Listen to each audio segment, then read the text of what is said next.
Hey, good morning, guys and gals. This video today is going to be setting up Audacity to work with LibriVox in order to do your 1-minute test, as well as any other recording that you want to do for LibriVox. Okay? So we're on their wiki page up here, and it goes through and it tells you what you need to do in order to do this test and to submit it. And these are the specs right over here. You've got the mono channel. Sample rate's going to be 44,100 hertz. Sample format's going to be 16 bits. The export format's going to be an MP3. And the export bit rate is going to be 128 kilobytes per second. So from here, we're going to go over to how you actually measure your audio loudness to meet the range for LibriVox, which, as far as I know, is between 87 and 92 dBs. And I'm going to have the links to all these websites here at the bottom of this video. So you're simply going to click on Replay Gain, and you're going to download this file. Now, I've already done that. Now, the third program I want to show you is MP3 Gain. This is an alternative way if you cannot get that replay gain to work in Audacity. Okay, just Google it, MP3 Gain, all one word. Now, the last program we're going to look at is called Spec. It's an acoustic spectrum analyzer. And I'll show you what this does. It's very simple to use. It's drag and drop. It gives you all this vital information that you can check before you submit your file. So let's go ahead and go on down to the desktop. Now, I'm going to come in to this PC, which is on my operating system. I'm running Windows 8. I'm going to click on Windows.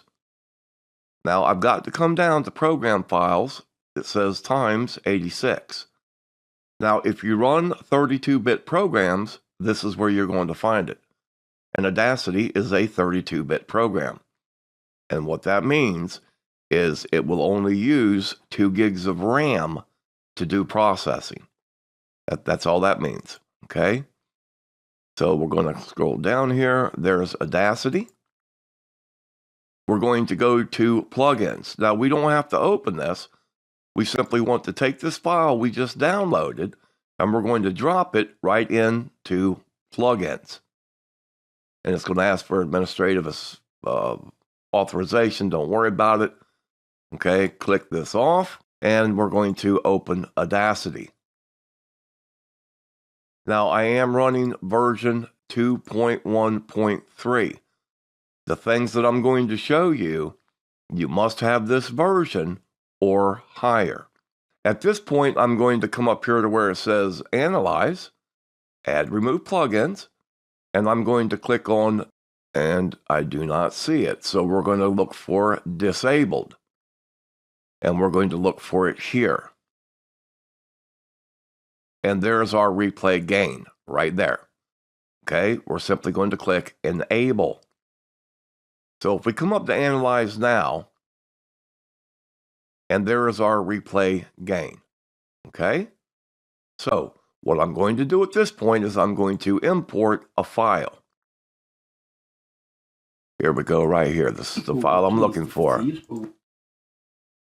And we're going to go back on that. Now, I'm going to come here to the corner and just click it. That's going to highlight this whole track. I'm going to come down to Nyquist, Replay Gain. We're going to go to Analyze, and we're going to click OK. Now, it's telling me that I've got to add 2.9 dBs of volume to hit the target range for LibriVox at 89 dBs. So we've already got our track highlighted. So we're going to come to Effect, Audacity, Amplify. Now, this is where it gets a little tricky, guys, because if I come up here and I put 2.9 dBs in here, you see how this says, okay, I can't click it? I've got to allow this to clip. You never want to clip digital audio. So let's go ahead and add our 2.9 dBs. Now, like I said, okay, it's grayed out. Down here on the OK button, I know it's going to clip because it's past 0. Anything without a negative sign is past 0. So we're going to click Allow Clipping, hit OK, export audio, final test, MP3, constant, 128 kbps, save, and OK. Now let's go ahead and open up our MP3 gain, and we're going to check it. We're going to come up to Add File, Final Test. Now we are at the 88.1, and we have clipped the track. That's why it's in red. Okay? So how do we avoid this? How can you avoid this? It's real simple. Using the proper mic, condenser versus dynamic. Unless you're in a studio, I highly suggest you invest in the ATR 2100. It's about a $59 dynamic mic, plugs right into your computer via USB. Let's go back into Audacity, and I'm going to show you how your input levels should be and how you can check them. So I'm going to go ahead and get rid of that track. Now, if you look right up here, here's my USB ATR 2100. I'm recording in mono. I'm simply going to come here and click on the microphone. I'm going to be silent for about 2 seconds, and I'm going to look at my noise floor. And there it is. It's hovering right around the 69 dB range. Now, if you look right over here, this is the key, guys. This is the best noise to signal ratio you can get. And I'm going to explain this to you as we start to record. I'm going to be silent for 2 seconds to get my room tone, and then we'll go on with the video. Now I've got my 2 seconds of room tone. If you look right up in here, you're going to see exactly where that range is. Okay? It's in between the -12 and -18 dBs as my input. That's what Audacity is showing you right there. So now I'm talking with the dynamic microphone, probably about 3 inches away from my mouth, pointed slightly down and to the right to keep out the explosives. So I can go, Peter Piper picked a peck of pickled peppers. How many peppers did Peter Piper pick? Now, I'm not using a pop filter, guys. If you want to invest in one, go ahead. They're cheap. Actually, you can make one out of a coat hanger and a pair of pantyhose. You can take a thick wool sock and slide it over your microphone. It does the exact same thing. So let's go ahead and stop this now. So we're going to highlight the track again.